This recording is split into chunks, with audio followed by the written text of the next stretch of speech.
Hey, good afternoon and welcome to Breakthrough Walls. I'm Ken Walls and I'm your host. And listen, y'all, like seriously, you need to share this out. Stop whatever it is you're doing, share this out. Let's get a couple of million people. Okay, that might be difficult, but let's get a lot of people on here watching this right now. I have the one, the only, the world's best-selling author, Mark Victor Hansen, best known for being the co-creator of Chicken Soup for the Soul. And I have Xavier Eikerenkoetter on as well, best known as the son of the inimitable Reverend Ike. You guys are not going to believe this show. So make sure you share this out to everybody you know, and let's get a bunch of people on here. We'll see you in just a minute.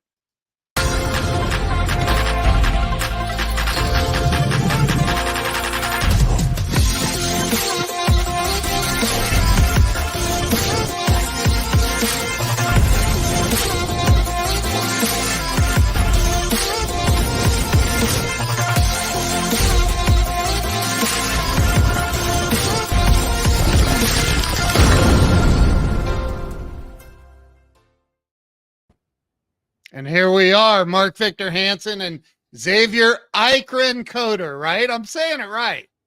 You got it. Welcome to the show. I'm so happy to have you guys here.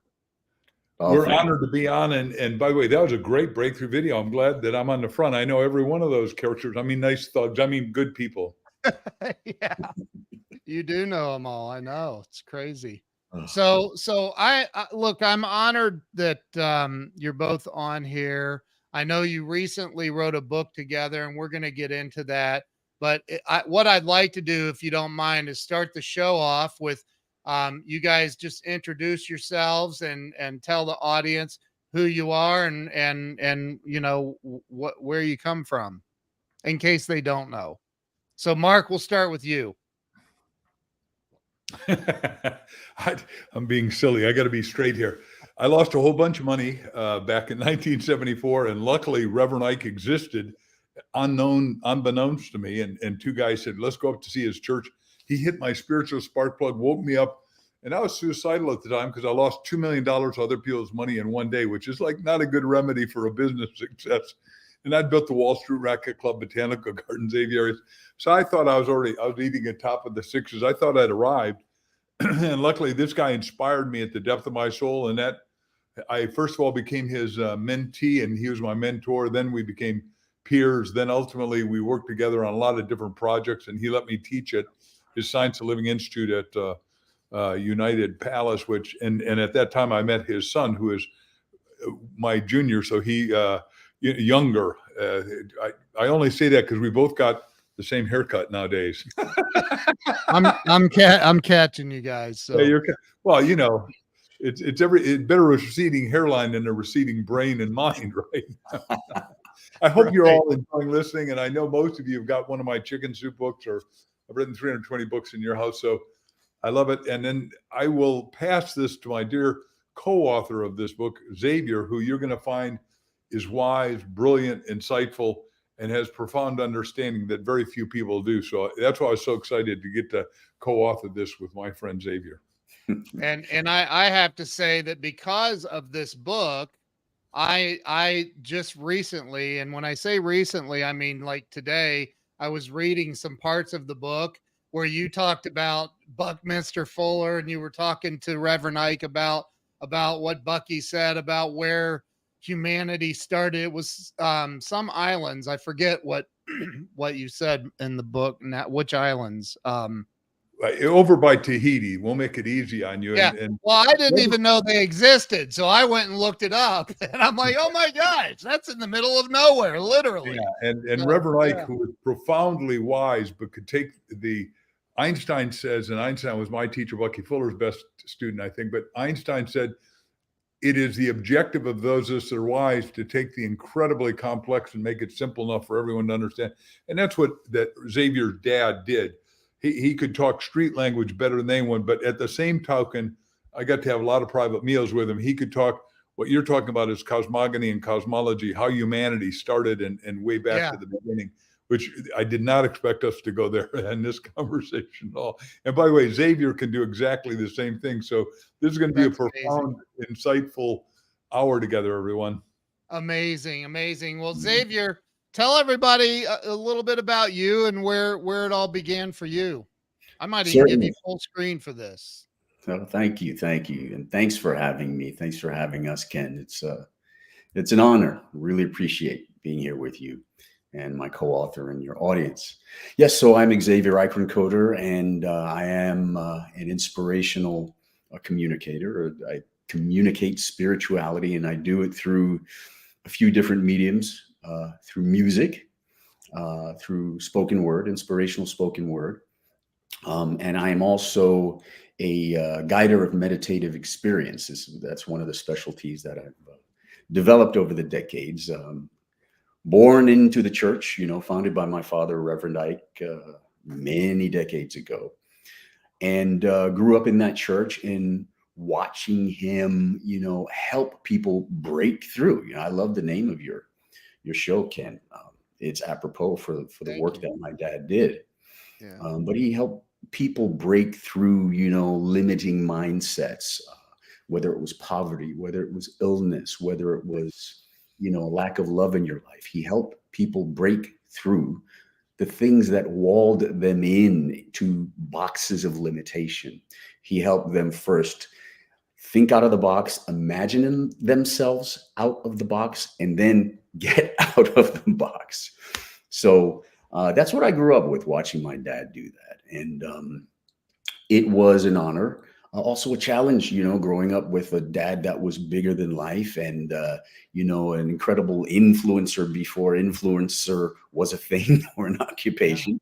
The name of the book is Reverend Ike, An Extraordinary Life of Influence, because he impacted so many people. And I did run his church, for quite a while, and worked directly with him to help people. And when he passed on, I took it over and ran it for a while, and then went more headlong into my work in music and spoken word and doing other things in my life that I like, things that really fulfill me. But it's really all around spiritual communication. That's really the bottom line of it for me. With my experience as a podcaster, you could literally have the #1 podcast in the world if you did one. Wow. With that voice. Oh my gosh. I was going to say the same thing. His voice is mellow. It Oh, goes across the heart into the soul. I don't it's know, Xavier, I've never said that to you before, but I hear it, and he's telling the truth. So, Xavier, you're going to have to do drumming and vocals at the same time. And by the way, Ken, you haven't seen his house, but what do you call the giant drums that are as big as that we saw? It was Sean Connery in that one Japanese movie where he let Bob Proctor and I come and visit one day in Malibu at one of his houses at the time. And we got to play him. And I thought, wow, I've never seen a drum bigger than me. Yeah, that's an odaiko. It's a taiko drum. It's a Japanese traditional drum, which is just fantastic. Has amazing resonance. I show it to you if I could bring it into this room. It doesn't fit through the door. I'm sure. And But how many people? That. Sorry. It's not very often I hear somebody say he let Bob Proctor and I come over to his house. Like what? Like Yeah. That's crazy. Well, that was Unbelievable. a good time. By the way, Bob wrote the foreword to your book. He did. It was an honor to have him do that. And I met Bob that 2 times. That time with him and Mark at the house, it was so much fun doing that, drumming together. And see, drumming creates a resonance, right? And you experience an entrainment. And part of the work that I do, and I did this with boys in probation. I worked in group homes and probations in LA doing programs. And so we would build the circle. We would teach traditional West African drums, and we would train around issues of heart, issues of the mind, and work with these gang members to, again, help them break through, to help them break out of old habits and circles of influence and mindsets that got them in trouble and incarcerated in the first place. But yeah, it was so much fun doing some of that with Mark and Bob. And the second time I met that I saw Bob was at my dad's memorial. He came and spoke there at the United Palace in Washington Heights, and just profoundly honored to have him be there and do that, to speak, and then to write the foreword. I think, wasn't the foreword, Mark, the last thing that Bob wrote? Yeah, Bob and I had owned two companies together. We owned the 3% Club, where we said only 3% of the people become millionaires, and we want everyone to become a millionaire because that's a minimum, not a maximum. Just like Big Mo said, you're supposed to live in Genesis 6:3, 120 years, and my goal is 127 with options for renewal. So yeah, and Bob was addicted to listening to Reverend Ike. He would set his clock to get up at 1:30 in the morning because Reverend Ike bought, forgive me for doing this, Xavier, but he bought what's called cheap time on radio, right? Infomercial time. And they think nobody's listening, but here's the deal. For those of you, and your podcast may work the same way, 20% of the people are awake and do the midnight shift. And you got to listen to somebody. And Bob hit on Reverend Ike, found out when he was, and was faithfully listening, donating, growing, and just absolutely loved it. And Bob had come out from, at that time, earning $4,000 a year as a fireman in Toronto, Canada, and he owed $6,000, and he had 5 kids already, so things weren't looking good for him. And then he heard Reverend Ike, and then he read Think and Grow Rich, and he started making $175,000 a year, and then $1 million a year, and on and on. The point is, everybody that got to touch the hem of the garment called Reverend Ike transitions from sickness to health, from poverty to wealth. And that's what Xavier and I have done, is we've done a book that if you'll touch it, we can break through. And right now, given a $33 trillion debt load in America, we need everyone to break through, everyone to be productive, everyone to take self-initiative to action, love what they're doing, do what they love, and become profoundly prosperous, which is what Reverend Ike did. I would watch, and Xavier would sit there with his mom, who I absolutely love and adore, and she's still with us. And we'd watch people come in rags or whatever 1 week, and 3 weeks later they'd be in brand new clothes that come in. They had new styling and profiling because he changed their self-image, and it's the image on the inside that creates wealth, health, happiness, joy, success, and prosperity on the outside. And it was astounding to see instant. And the main line he used on that little issue was Apostle Paul, be transformed by the self-renewing of your mind. And he just pulled off the stuff. And we watched people get rid of tuberculosis, cancer 4. I'll let Xavier talk about how many canes he broke, because people come in, walking on canes. Xavier, would you hit on that just real quick, and how we had him on the wall? Sure. I want to hear that, definitely. Geez, let's go.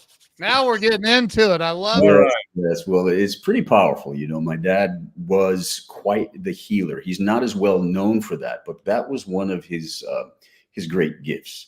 So yes, people would come in. There was what was called the healing section at the church there at the United Palace.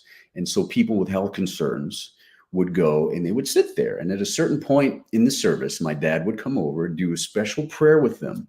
And then he would start to walk through the healing section. And, someone would either reach out to him, or he would get a sense to go to somebody and work with this person. So I have literally seen, and this is a regular Sunday, people in wheelchairs. My dad would pray and lay on hands, and also have the congregation lift their hands and send them healing energy. And so again, this is about resonance. This is about energy, not by power, not by might, but by spirit. The healing comes.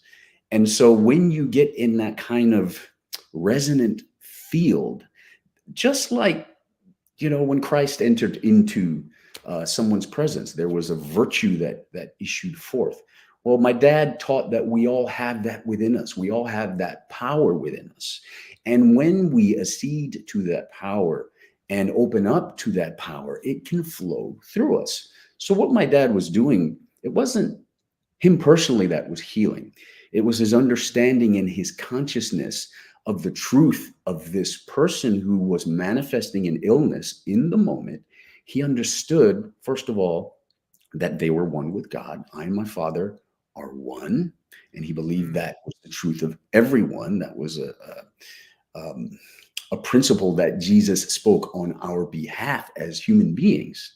I and my Father are one. So he would see the person as a child of God and know that therefore the truth of them is total health, total well-being. And so he would see that perfect image of them. And that would allow the person, if they were willing to touch and agree with the true Christ nature that was within them, which is health, which is well-being.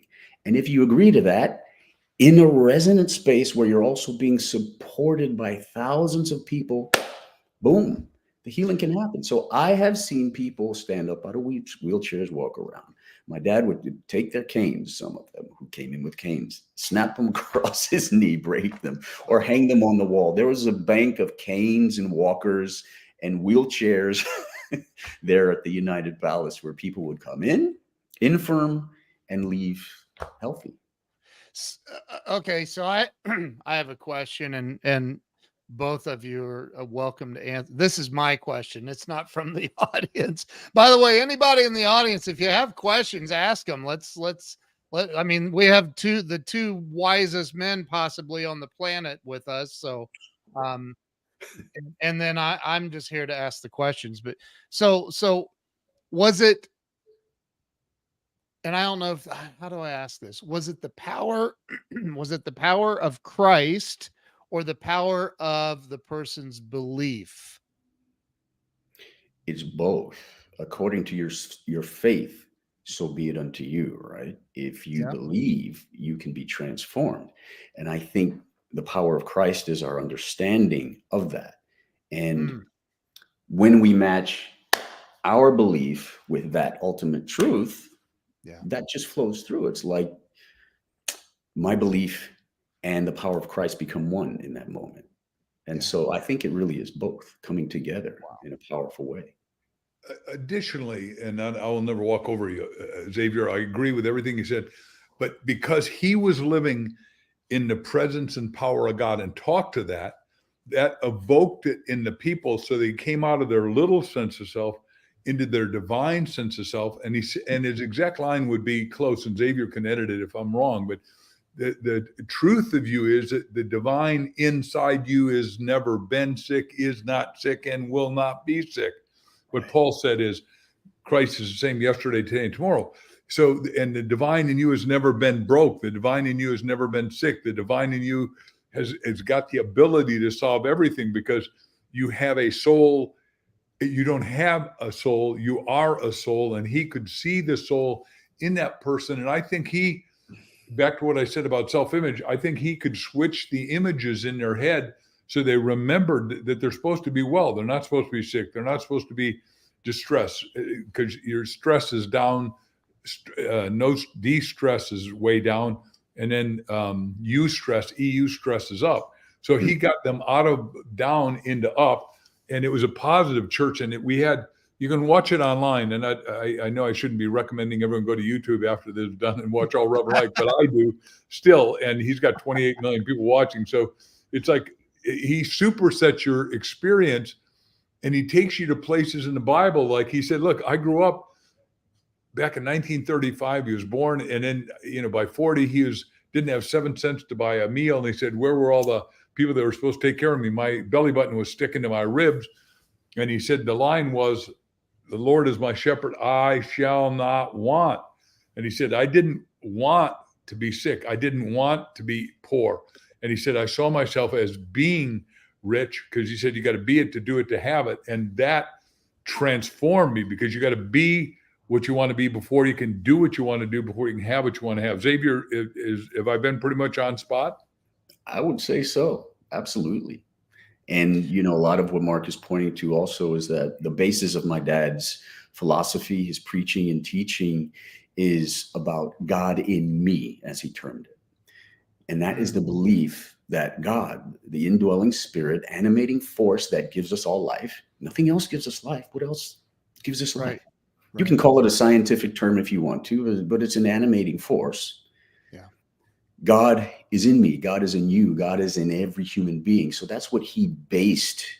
His belief system was based on that. And so if you have God in you, therefore you are 100% worthy of all of the good that God is and has. He used to say, we're made of God stuff. God had nothing else to make us out of but himself.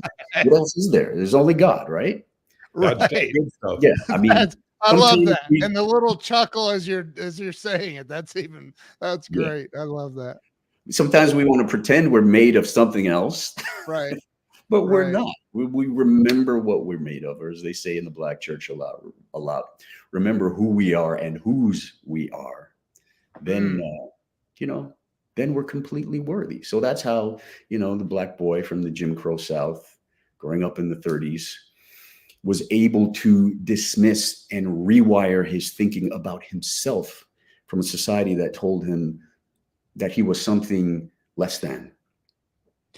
He took that out and said, no, I'm worthy because I'm one with God. I'm a child of God like everybody else on this planet. So you say, I'm sorry, I'm chomping at the bit. There's probably a thousand other people who wish they could be on here asking questions, but but you said you worked with did you say you worked with inner city youth? Is that what you said? Yes. And I assume your father did, and I know Mark has, and I have. How do you get, because I think you would agree that it's programming going on up here that Yeah. keeps people stuck in the whatever their socioeconomic scale is. It keeps them stuck. What do you do to help break those programs, to interrupt them and install new programming? Sure. Well, part of what worked and still does with us, the organization still exists, is so I would go in with something that I love, something I was passionate about, something that I was turned on about, specifically West African drumming. And I would offer this venerable art form to these young men who were incarcerated. And there's something, when you come from your place of passion, when you come from a place of, I have something valuable to give, to offer you, not anything to put on you. I wasn't trying to indoctrinate them. No, I'm simply sharing something that I loved. And when the ones who were willing accepted the invitation, we would go all in and we would learn this art form. We would teach them and they would respect me as a gentle authority. And we took that further into initiation and rites of passage, where we teach them to meditate. We would do life skills, prepare them for jobs. And was all about reconditioning the mind, deprogramming, the knee-jerk responses to anger, learning how to breathe, again, connecting with the center, the core of our beings, which is breath and life. When we breathe, we're taking in the spirit of God, of that animating force of the universe anew every time. How many times a minute do we breathe? That's a fresh opportunity to take that in. So I find that when you relate to kids who have been in trouble at that level of passion and realness and honesty, they open up, and you can share whatever it is that you have for them, and at the same time learn from their experience. Because listening is a very important part of it. Just really being there to receive what it is that they're dealing with, to receive their situation, and it becomes this healing exchange. So it's just being in the moment with them, being real, offering something that you love that can spark within their own hearts or within their imaginations, and then start to give them different ideas about who they are. You're not, yes, you're in a gang, but you don't have to be a gang member. There are alternatives. There are other ways to bond with positive community. You can find, other positive initiations other than being jumped into gangs. And there are different ways of life. People do different things. And, like my dad's story shows, you're born into underprivileged circumstances. You don't have to stay there in that same track. You can jump. Amen. Amen and amen. Mark, do you have anything to add? Well, the way you set up the question is, let me answer it in sort of the experience I saw. Reverend Ike went to Riker Island, where, if you've been to New York, we're dealing with people that are not of the same mind. And what he would do is he'd go in there in his great regalia, because he always dressed to impress. And he was the most exquisite dresser I ever met. And he changed and upgraded, because I grew up poor with getting one pair of blue jeans on Monday. They got washed on Thursday, and I wore them again on Friday. So I came out of nothing, and he showed that you could have all that you want and then some. And so he goes into the church, into Riker Island, and he got a lot of prisoners out by changing their mindset, because he would go in and he'd be gentle. And then he was a passionate preacher. If you watch him online, you'll just go, whoa, that guy's got the juice. Like Xavier was saying, his passion exuded, but it didn't exude just to one. It exuded to the 5,000 that were in the congregation, or everybody at Riker Island, and it uplifted their spirit. And I can tell you, a lot of those people, we interviewed some for the book, literally got out of the slammer, because he changed their mind, just like he changed their mind about going on welfare. He said, welfare is a state, but it's not a state where you have to stay. You can transform out of that. And we just had somebody across the screen, a lovely lady, Elfrida, I think was her name. Yeah, right. Elfrida, good to see you. I don't know that I know you. By the way, remember, I met everybody at Reverend Ike's church sooner or later, because I was there 7 years in a row, every Sunday faithfully if I was in town. And Xavier met them all too. But we're talking about throngs of people. But God bless. Look at that. She said, because of his teaching, I was a millionaire 25 years old in 1985. Well, that makes you almost 21, so you can go out and drink after this meeting's over. Oh my goodness. I'm sorry, Alfreda doesn't get to talk. I'd love to have her talk. And here's an esthetician, an A. I understand that since God is within me, I'm worthy of all that God is worthy of. Can you please help break the mindset that Jesus? Oh, I want to talk to this one first. That's a big one. Great question. Oh my God. Okay, so let me just do it out of the book. First We're going to have church here tonight, y'all. Here we go. Amen, brother and sister. So first of all, if you look at what Jesus did, he said, John 10:10, the first part is a downside. The second part is, I've come that you might have life and have it more abundantly. What did he took? He took a shortage of fish and made abundance. And he fed not only 5,000, but they only counted men back in those prehistoric days, 2,000 years ago. And he fed probably 15,000 men, women, children.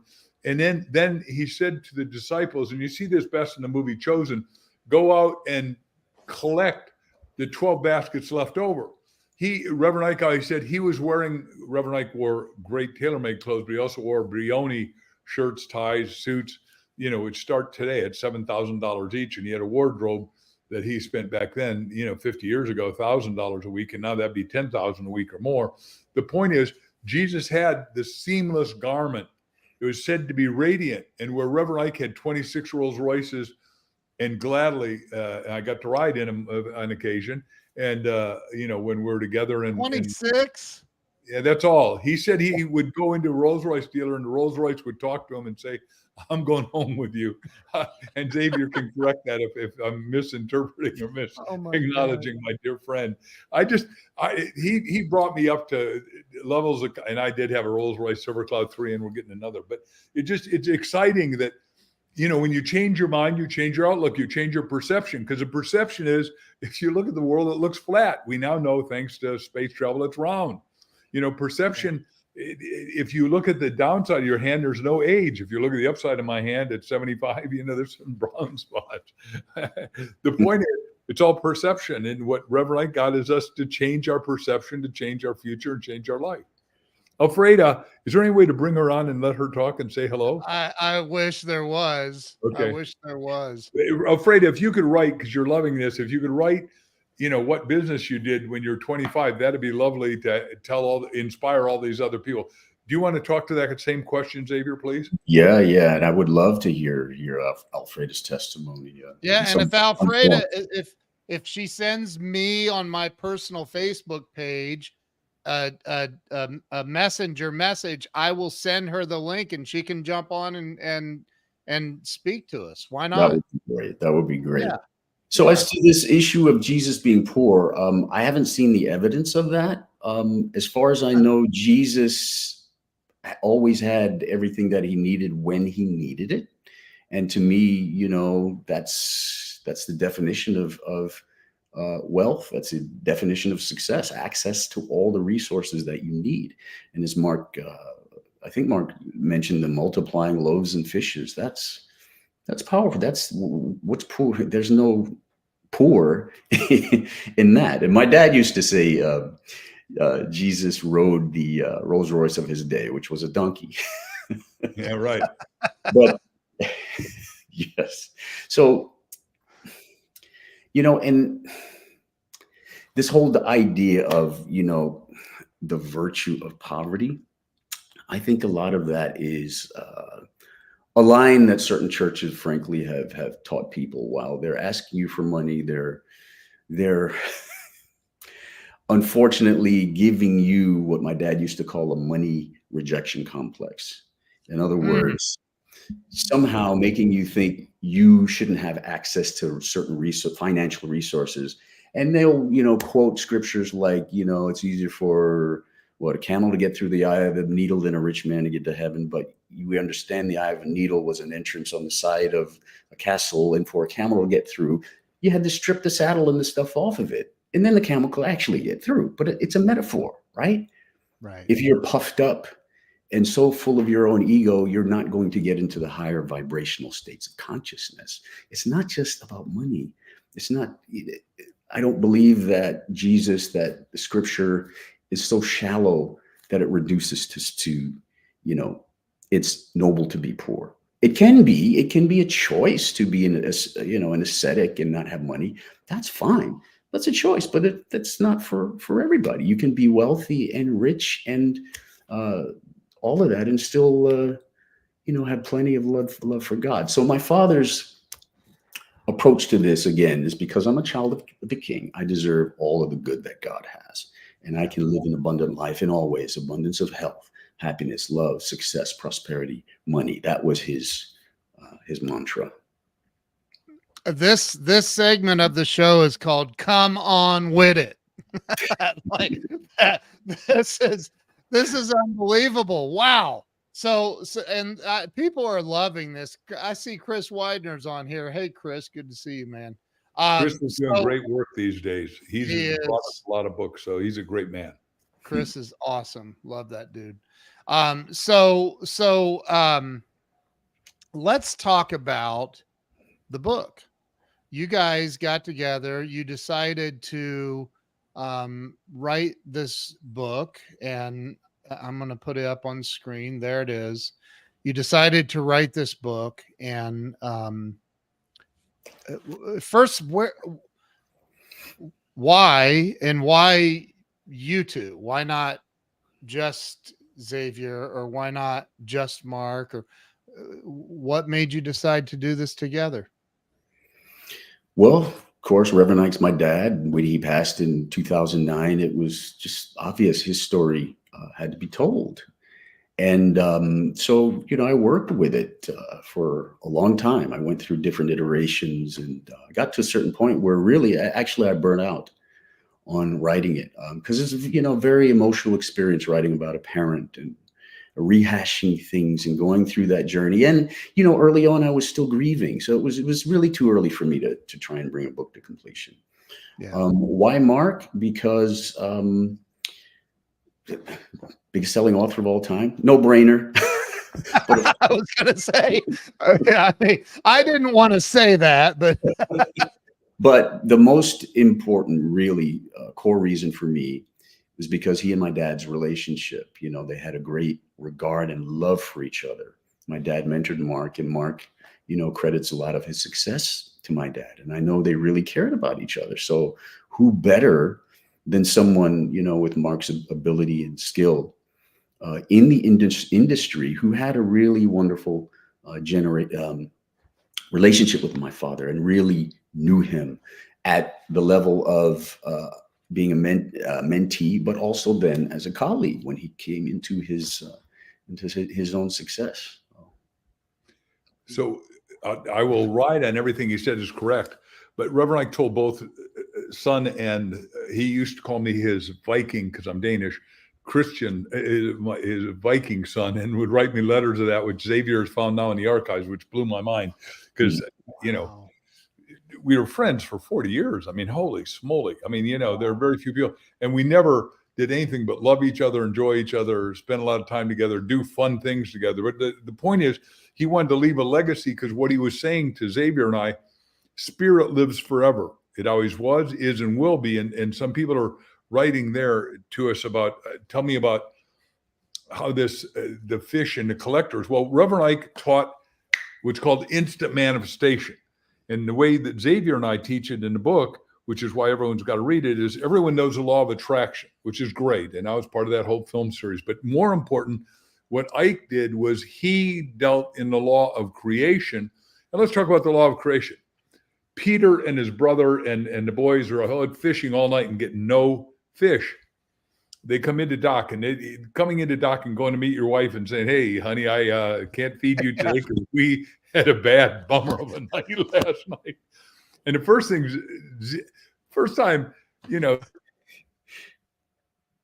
says, "What do you want?" He says, "I want your boat. I've got a group here, and I got to talk to the group." And he was just mesmerized because here's a true believer, a guy who believes that he's the Son of God. And Reverend Ike got into that zone, I think, because we're talking about elevated levels of consciousness for manifestation. Talks to the people, then he says, "Go out and fish again, but this time fish and drop it on the right side of the boat." And what Reverend Ike would say, that's in your right brain. Your right brain is your creative center. And the reason I outsell everyone is because I'm what's called a bypass marketer. And last night we had a dinner with the biggest food guys with Quest Bar, and we're going to put order forms for every one of our books in every one of their food bars. We're putting one in every one of Paul Mitchell. We're going to go out to billions of people including with this book that no one could get to. Because everybody says, well, what we do is we go to 20 bookstores. Well, hip, hip, hooray. Sell no damn books. Oh, 200 people come to 20 bookstores. You sell 4,000 books. You do not make it the #1 New York Times. And I'm the only guy alive, been like a plaque here, 59 times the #1 New York Times. And nobody has been more than I have. So I got the program down and we've got the algorithms. But the boys come back with a fish, and the fish is breaking the boat such that, because they went in the right brain, they went to the right place.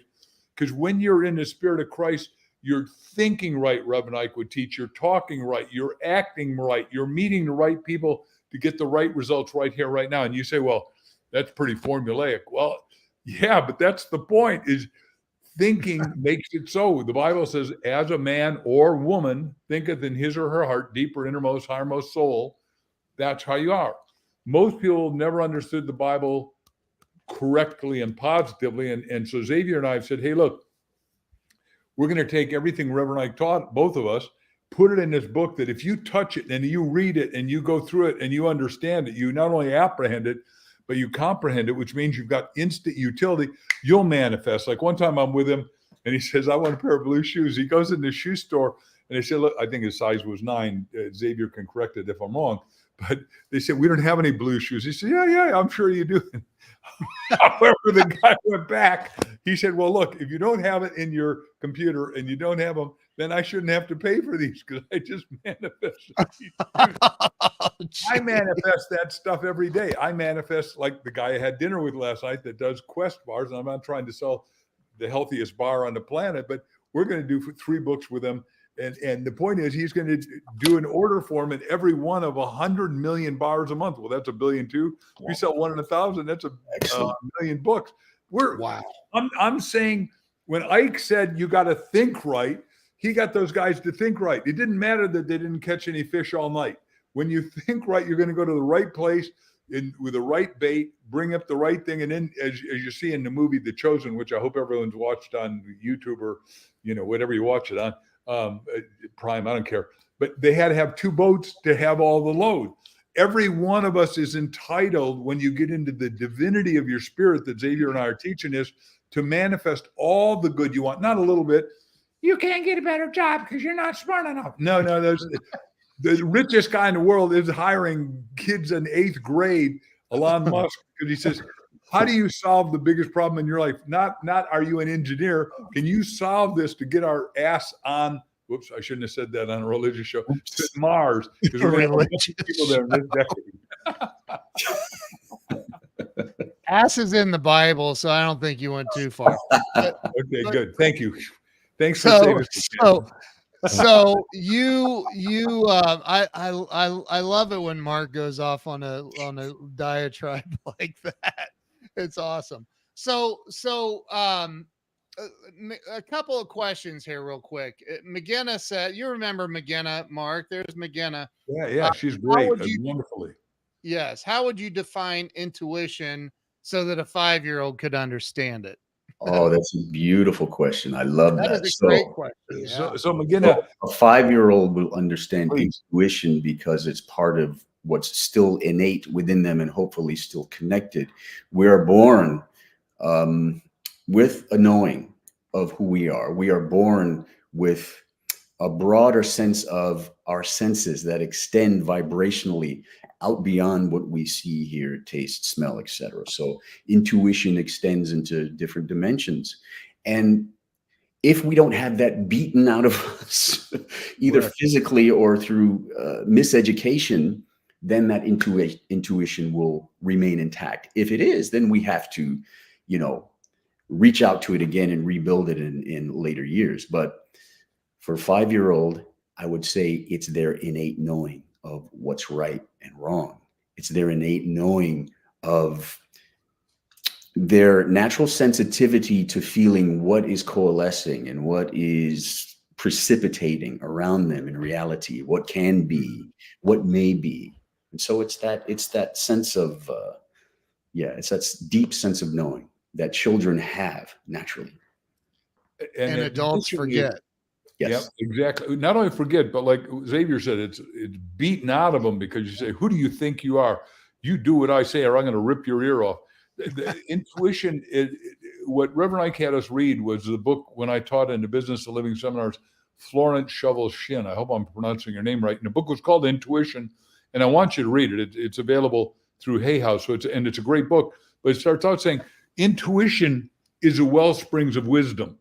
This is why AI, which I love AI, it was, again, invented by one of my heroes, Elon Musk, in 2015, but it can go sideways or it can go to greatness. And now he's doing X to make it go to greatness because the way to get rid of something bad is pour in so much good. You get rid of a bad addiction by transplanting it with a good addiction, right? If you want to, like I just talked to a great neurosurgeon alcoholic who said, I'm just listening to all the tapes you've got, Mark, and reading every book so I can get out of alcoholism, and I'm in the 12-step program. The point is, intuition, there's only two things that AI can't do. One is it doesn't have intuition.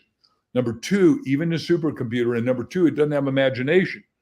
And imagination is a front end of all God-centered realization, Reverend Ike would have taught.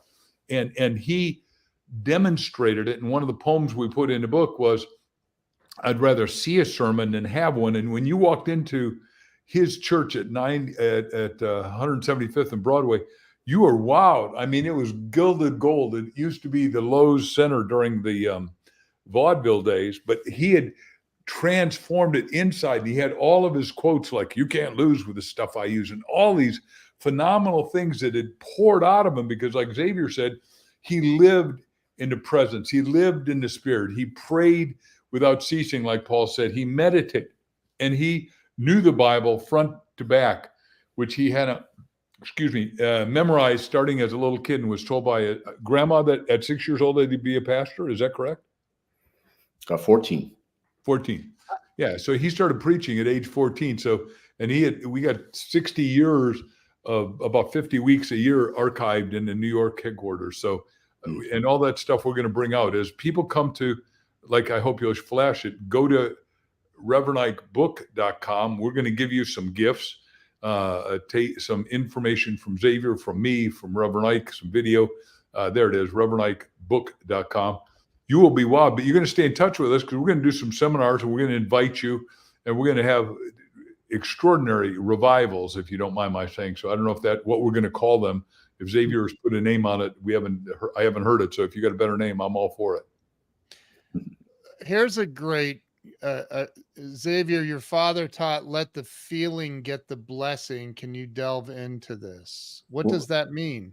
Absolutely. And so that concept, let the feeling get the blessing, or feeling gets the blessing, is one of the methods that we show in this book. What I love about this book is that it is a success manual. It's a self-improvement manual. So when you read the story of how my father used his power of imagination, as Mark just referenced, as a little boy lying on his bed, imagining the future that he wanted.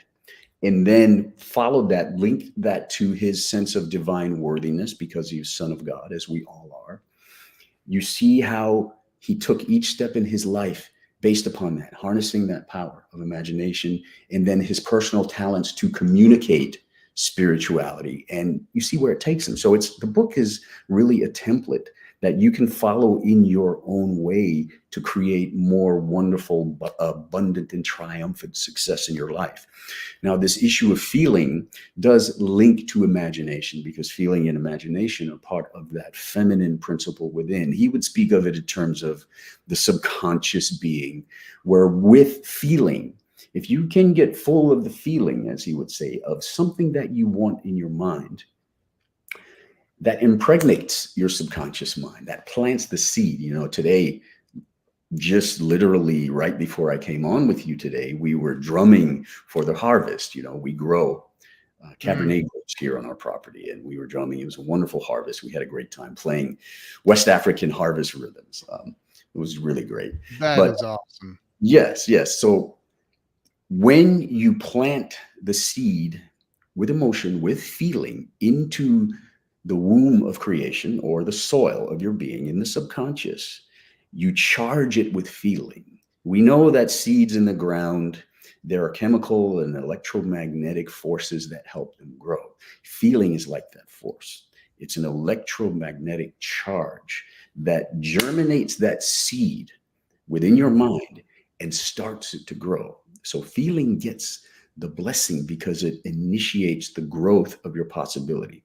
My dad used to teach visualization, for example, from the pulpit. That's what made him unique as an evangelist, a very uncommon evangelist. But one of his techniques, for example, something, mundane. You want a new car, obviously research, go and drive it, sit behind it.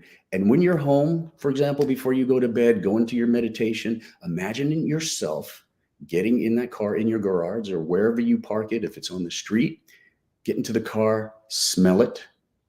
All right. This is activating imagination. And then put your hand imaginatively on the steering wheel and feel the notches behind the steering wheel. Detail like that with feeling and imagination is what takes the possibility into probability, into actuality. It's a cycle of precipitation, because everything we desire exists. It exists vibrationally somewhere. And the key has to do with how do we send our thoughts, feelings, attitudes, emotions, desires there, seeding the clouds so that it can precipitate into reality. As we used to sing at the palace, I'm expecting a harvest. It's going to rain in my life. But and I hear that, and I've heard that obviously in other churches as well, right? There are churches, but there's also in some of those same churches, not yours, but others that I've been to, there's also an inordinate amount of dogma that is shoved into people, like, expect a blessing, but don't get too big for your britches. It's an opposite of each other teaching in some cases, I feel. What do you know what I'm talking about? Well, yeah, by the way, based on what you just said, remember what Christ said. The 12 guys were at dinner, right? And one of the boys raised his hand and said, how do I be great? How do we be great? And he said, the greatest amongst you is servant of all. And then his commandment was go out 2 by 2 to all the world. Now, a guy that's going out to all the world, and he's going out to all the world with all the clothes they got on. And if the people don't receive you with respect, love, admiration, welcome you into their house, there was no Marriott's. There's no Ritz-Carlton. There's no, they went out and they delivered the goods. And they did it again and again. And they always had what they needed, what Xavier defined abundance as, having what you need, when you need, because you need it or want it. And going, I never heard the precipitation before, but, and then the question was, Reverend Ike did a whole talk, because what you feel is what you get. And the sensitivity is through the 5 inner senses of feeling, which are biblically based, right? Inner sense of sight, inner sense of touch, all that. And then he, as a little kid at 4 years old, dad is left. And I won't go through that story right now. If you need it, with Xavier is really competent to tell about granddad. But he would go down the street and he'd see nice cars and they were walking to school, right? And he would take a stick and he'd go, and he did it. And then he all of a sudden at 14 years old is up in New York and he goes by this place called the Plaza Hotel, which today is owned by somebody famous. But he sees his first Rolls Royce and he did what he taught us to do, is say, that's for me. Everyone, well, if I was in the seminar, I'd have everyone shout that back at me like I learned from Ike. The point is, he said, that's for me. And I so imploded that all these Rolls Royces just kept manifesting, such that we have a picture of a Rolls Royce that one of the great singing stars, music stars, yoga stars in New York gave him a Rolls Royce. I don't know if I should ask you to talk to that or not, Xavier. You mind hitting that? Bishop Jordan and our famous musician brought him a brand new Rolls. Thought, wow, get a Rolls. Wow, that is cool. Yeah, that was a gift. That's Bishop Jordan and Reverend Run. I believe Reverend Run gave Bishop Jordan the Rolls Royce, and yes, and I think how it went. My father didn't actually take the Rolls Royce, but he, accepted donations on behalf of the work of the church. Yeah, so that was powerful. But Ken, let me go at your question from this angle about this idea that sometimes the messages that people get in church are at cross purposes, like, live life abundantly and fully, but not too much, Right. As we said, the message of Christ, I've come that you have life and that you have that more abundantly.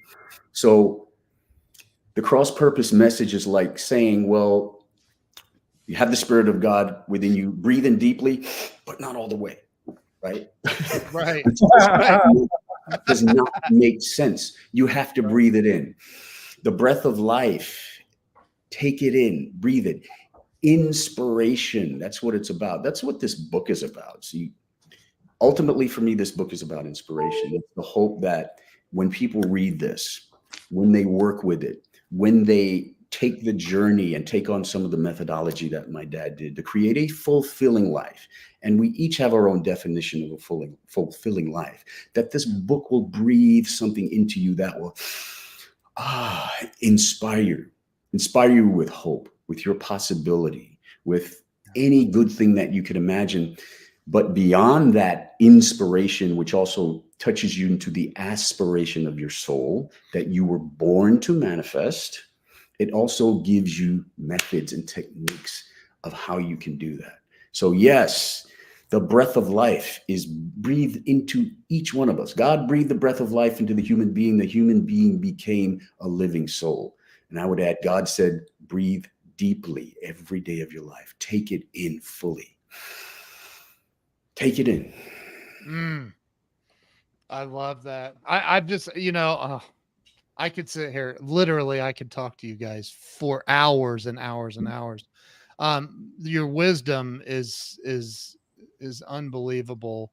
This book, I've just begun reading it. It's phenomenal. I'm like, I literally can't wait to get off this interview so I can go back to reading the book. And you guys wrote it. It's just, I've written books, and I think that, when you write like you guys have, you go to a different place. And I know I've read things that I've written. I was like, I wrote that? Like, what? Like, I don't remember writing that. And yet it seemed really wise when I read it back to myself. So this book, you guys, everybody watching, go to reverendikebook.com and get registered and join it's a club that you've kind of put together over there too, right?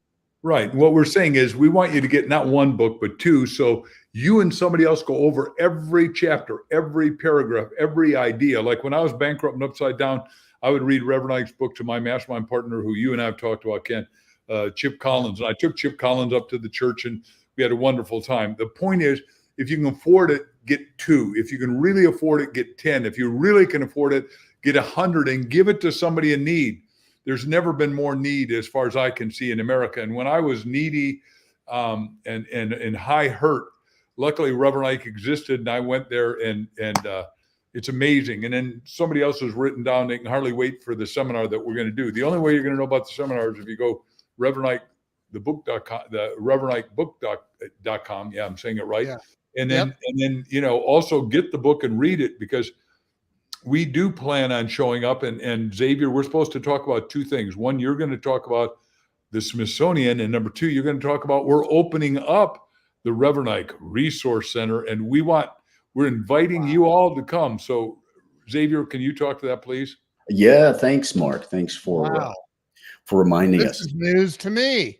Yeah. Well, there's a wonderful exhibit at the Smithsonian African American Museum of Art and Culture. It's called Spirit in the Dark: Religion in Black Music, Activism, Popular Culture. And it's got a number of, famous people in there. And my father has an exhibit. There's a full suit of his clothes. And it's just a wonderful experience to go and see that. You see this intersection between religion, music, and activism in the Black sector of society. And it's absolutely beautiful. And so that started a year ago, and it was meant to conclude this month, but they've renewed it. So it's going to go on at least through April of 2024. It might even go on longer. We don't know yet, but certainly into April of 2024.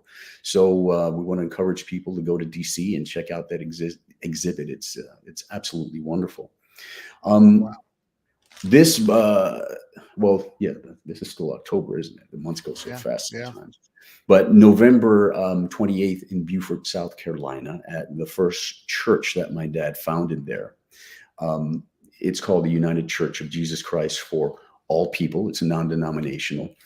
We're going to have the groundbreaking of the Rev Ike Resource Center, which I'm so looking forward to.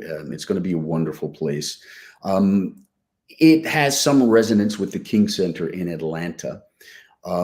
It will be somewhat like a museum, but also a place where the community can come and have events. And there'll be, a computer center for youth, for kids to use, for example, and after-school programs and all kinds of wonderful things. So we're going to be breaking ground there on November 28th in Beaufort, South Carolina.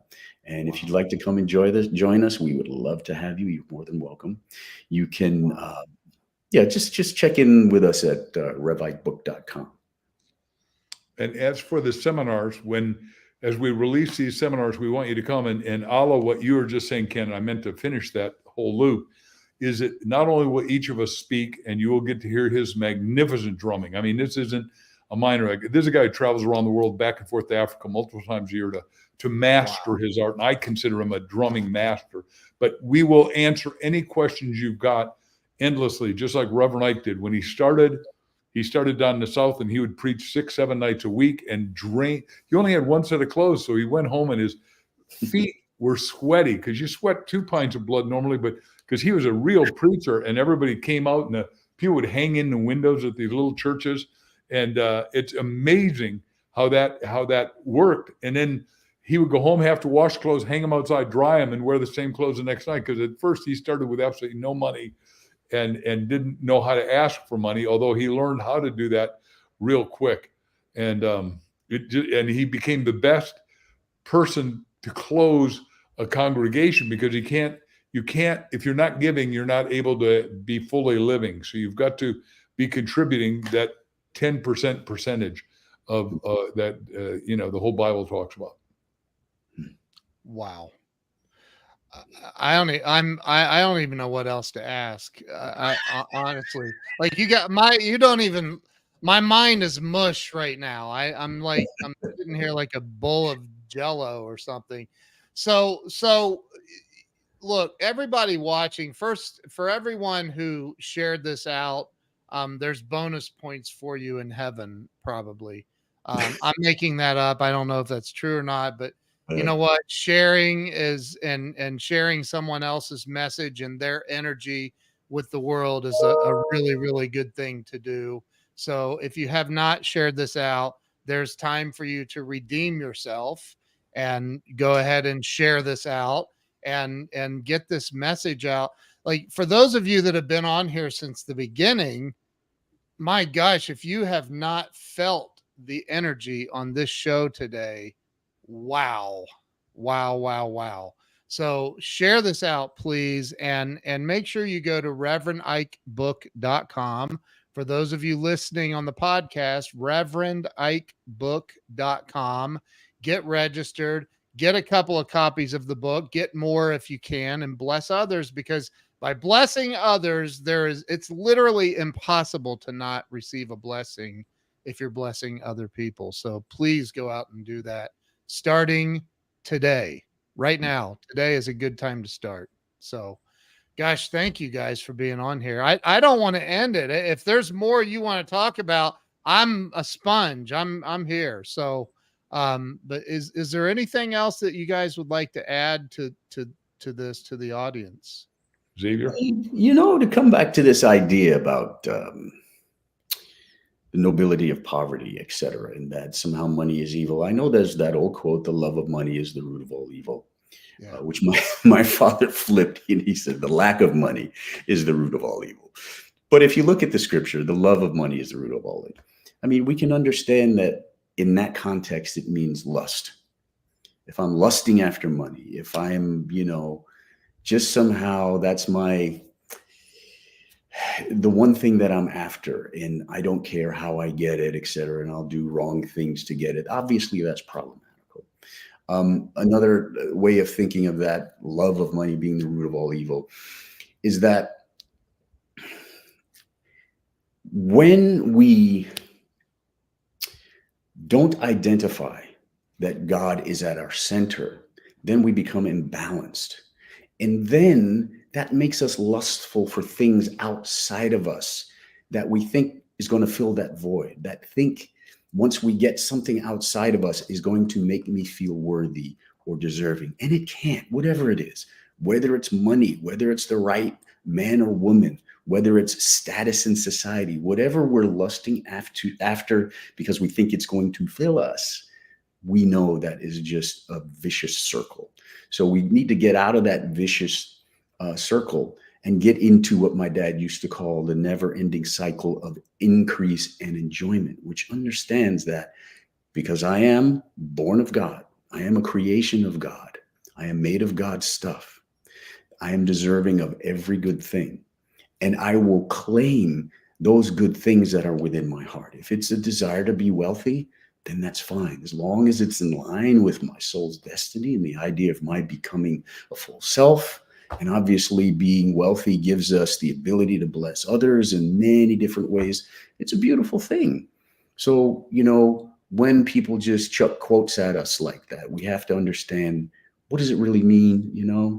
Is there a context to it? And just go underneath it and get beneath the rote words into the true word, which is the vibrational frequency of the thing in the first place. I will thank. I agree with everything Xavier said, and he is so articulate and so wise. Yes. But we keep having it coming across the screen, ladies and gentlemen. I don't know that you can see what the three of us get to see, but somebody Mumbai just answered, and what I want you to know is I lived in India for a while, and I did go to the Harvard of India.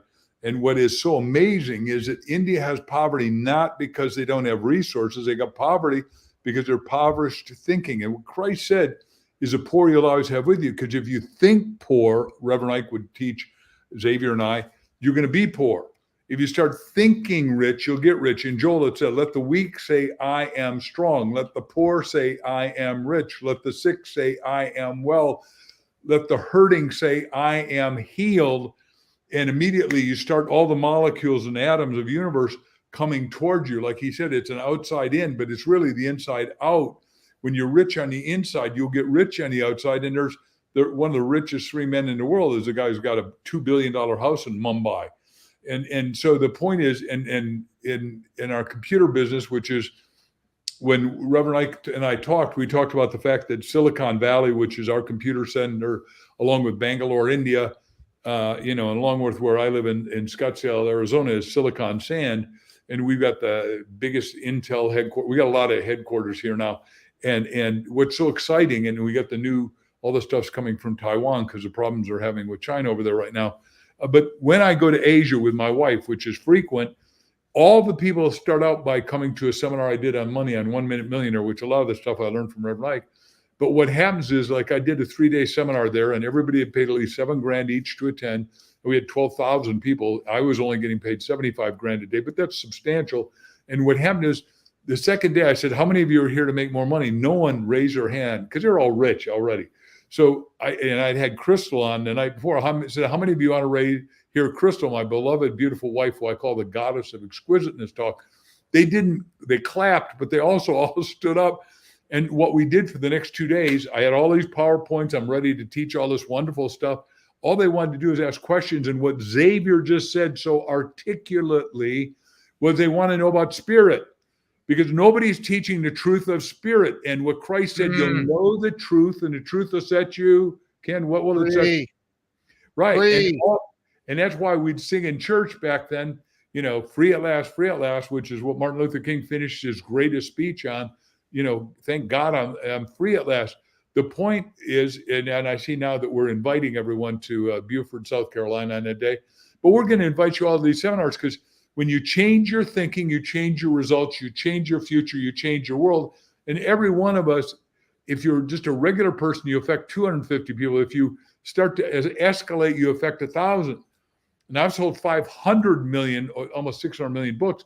I am soon I'm sure, because of Pass Along Value in India and China and Vietnam and places like that in America, I've touched 1 billion people. I would not have probably been able to do that if Reverend Ike hadn't turned me around, because I would have killed myself, because I thought my self-worth and net worth were the same. They're not. And what happens is, once you build self-worth, your net worth goes skyrockets. And you say, well, you got all the money. I've made more millionaires probably than any normal writer, other than maybe Napoleon Hill and Reverend Ike. So there's no shortage. And I'm not done, because we're now doing billionaires.com, and I'm working with a guy who owns that, and we're going to create billionaires, because what I wrote last night is that we need 33,000 billionaires, and that'll pay off the whole national debt. The other way you got to do it is have, 3,000 Elon Musks, or we've got to harvest the asteroid, which he's doing, which is like way cool, because that's $100 quadrillion. So we're in, ladies and gentlemen, the greatest time in human history, if you think right. Xavier, would you agree with all that? Indeed, I like that. My net worth is not my self-worth. And I want to say also that we're saying that people, it's not wrong to be poor, obviously. And also, if that's a lifestyle choice that people make, to have an ascetic life and not be bothered with materialistic things or material things, that's fine as well. It's no problem. It's really all about each of us being free, coming back to that word, freedom, to be free to live and conduct our lives as we desire, with harm to none. I mean, I believe we're each planted here to live our full lives, and an abundant life means something a little different for each person. And we're all individual souls. We're not, cookie cut, objects, where it says we were fashioned from the dust of the earth, and then the breath of life was breathed into us. But that's just spiritual uniqueness that we all have. I can feel that part of the people watching, like Elizabeth in South Africa is watching from Belgium, which is, by the way, there's never been a time, Ken, when we literally, thanks to Zoom, which came because of a crisis, because Napoleon Hill said every crisis has a seed of equivalent or greater benefit. Zoom zoomed, and it's now, if I'm giving the right number, it's worth $280 billion because of COVID. So a tragic, an invisible, awful, terrible thing happened, shut down the world, but it opened up stuff. I mean, and if you stay alert, alive, and terrific, and that's the kind of songs we sang at Reverend Ike's church. I'm in right out, I'm happy all the time. Anyhow, and I can't sing, but I really love these songs. And both guys are going to get out of here. We're not playing in your band. Anyhow. Speaking of songs. What? Speaking of songs, here's a fun fact about Reverend Ike. He inspired John Lennon's first #1 single. Which was called? Whatever Gets You Through the Night. Wow. He used to watch my dad. We were talking about, the late night cheap television time. So he'd be watching my dad. He heard my dad say the statement, whatever gets you through the night. Next thing you know, he wrote that song. And Wow. yeah, and there's some fun facts in the book like that too that you'll come across. It's very, Well, very this Paula keeps popping this question up, so I'm just going to ask you. I've never even heard of the law of assumption. So, Law of what is the difference between the law of creation and the law of assumption? Do you guys know? You heard of Yeah, the that? law of assumption comes from a guy named Neville who wrote a lot of great books, but most famous is Resurrection, which Reverend Ike would say is one of the first books you got to buy other than the Bible.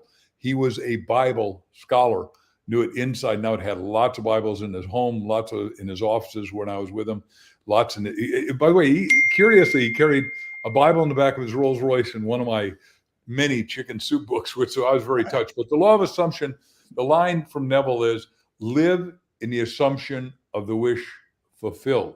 Now that is 3/4 of it. That's like, no offense to Aristotle and Plato, but they said cause effect. I say you got to triangulate it, cause effect total resultant, because you plant an apple seed, you get an apple tree. But there's pictures on my website now of my father-in-law planted all these apple trees on land that the family owned up in my wife's land up in Oregon, and not Oregon, cancel that, Idaho, the land in Idaho. And now it's an apple orchard. So one apple tree has 1 million apples. That's a total resultant.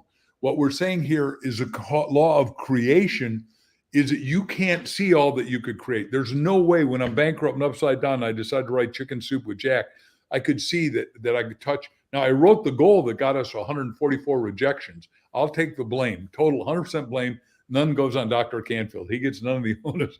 I said, we're going to sell 1 billion books. If you're a Random House, you go, guys tinker toys for brains. Nobody's ever sold 1 billion books. Look, I'm going to live to be 127. I'm better than halfway to goal. I'm going to sell 1 billion books and help other people do it, because when Xavier knows this. So I was just on, and we're going on shortly here with Amazon bestseller list with a guy named Mark Devereaux. And Mark Devereaux starts the thing, says, do you know who the guy who ran the 4-minute mile was? I said, absolutely. He was a medical doctor. He did in 1953. I said, but what you may not know, Mark, is what happened the next week. Do you know, Ken, what happened the next week? I know the premise of what happened the next week. A bunch of other people broke the 4-minute mile. 119. And then my wife and I, our whole family, which I'm a big family and she's 1 of 9, we all get together and do the Boulder every year. And they have the guys from Kenya run first, because we're slow. We're old and slow. And it's fascinating. But what's amazing is that they run almost a 4-minute mile for the whole thing in Boulder. It's all a fundraiser. And we've come into I used to be a university professor at CU, Colorado University. And it's amazing to have 120,000 people crowd and going nuts for you. I got a lot of pictures online of that. And what I'm saying is there's no way I would do that, except my younger brother, who owns all the dry cleaners in Boulder, Longmont, all that, and has done really well because he also listened to Reverend Ike, said, holy cow, do you believe that we got 120,000 people clapping for us? And those guys were here like an hour before we got there. Wow. It's amazing. They're beautiful. Wow. They flow like gazelles. It's just amazing. Sure. By the way, I think Kenyans were running 4-minute miles thousands of years ago. I agree. While they were hunting lions or running away, which they or running away. And running away. Which was not recorded by the Western world yet. Right. I've never thought of that before, but that's really why our friend David had to get so good that he could kill a lion, because they didn't do it. I always thought they did a slingshot like that, because that's what my grandma taught in the Baptist church, because she only knew that slingshot. But he really went like this, and he was so profound. Right. You know why he had 5 stones, Ken? He had 5 stones because when he killed the Philistine, who was 7'8", bigger than Shaq, and I've had Shaq step on me with his 22 foot. So Shaq is 380 pounds on this. He didn't mean to. We were doing a Shaq attack at the Lakers for the handicap. I did chicken soup for the handicapable soul. And I said, hey, Shaq, would you do me a favor? And he said, I'll do anything for you, Mark. And he gave basketballs to all the kids and signed them. And they're really, I love all those kids, and they got great hearts and souls, but they were really mangled. And you know, I prayed for him with Shaq, and it was great. But the point is that he had 5 stones because that guy had 4 brothers. And he didn't kill him. They were coming after his butt. He was done for. Oh And by my the way, God. that's the other thing Reverend Ike did. Somebody wrote as one of the things, Reverend Ike always had fun. And look, God only gave human beings the ability to have a sense of humor. A hyena laughs, but he can't laugh at itself. I can laugh at myself because I got lots of foibles. I was just sitting here thinking, like, the Kenyans they train by seeing who can outrun the cheetah. Like, that's how they train. By the way, I climbed Mount Kilimanjaro and I did this safari a couple times, but I got to tell you that nobody outruns a cheetah. Now, he's been to Kenya maybe more than I have, but they go 80 miles an hour. Isn't that correct? I think 60. 60. Yeah, Okay, but 60 or 80, a human being, I don't know what our top about speed 40 is. miles faster than a human can run, Yeah. I think. Yeah, probably. Yeah, whatever the speed of a human. No I've chance. never looked at that. No chance.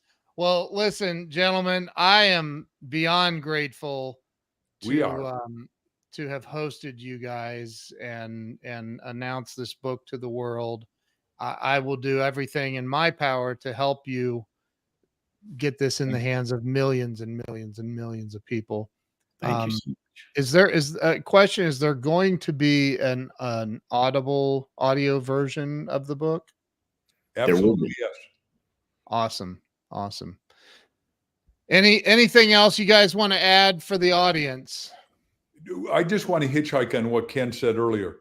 A blessing is not a blessing until you give it away. And some of you say, well, wait a second. You're asking me to invest in an extra book to give it away. Not for us.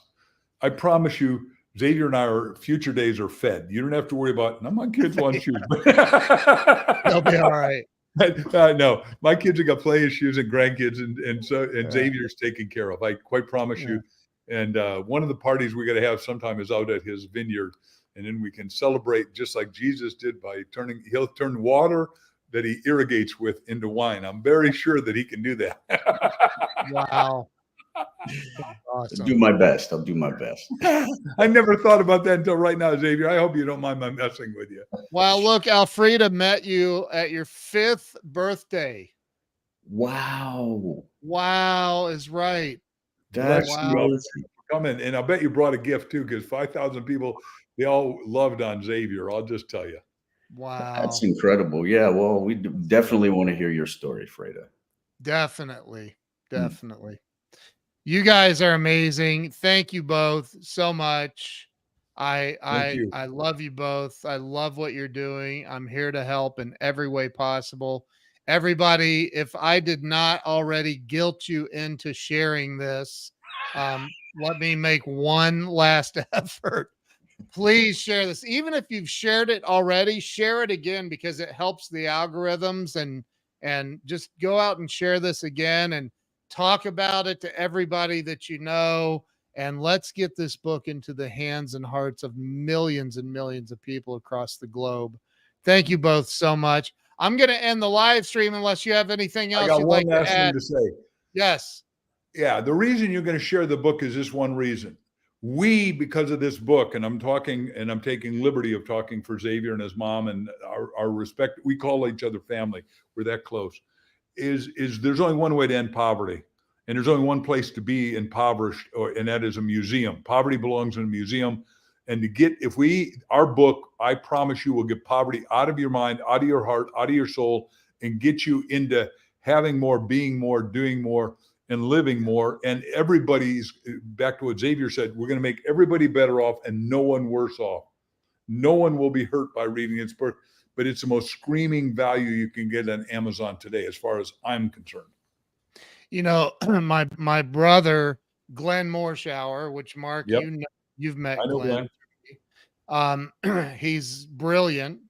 And he said the other day, he was talking to a group of us, and he said, you already won the biggest race of your entire life. You outswam 500 million sperm to get here. And he stopped. He did his actor dramatic pause, and he goes, what did you have in mind?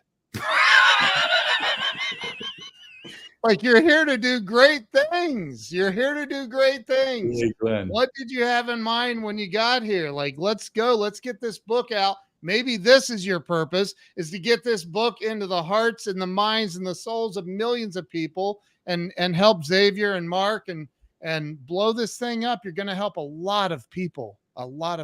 So grateful for both of you. Thank you. Absolutely. Thanks for having us, Ken. Such a pleasure. Thank you, Ken. And blessings to everyone who's watching. Indeed. Blessings to all of you. Thank you so much.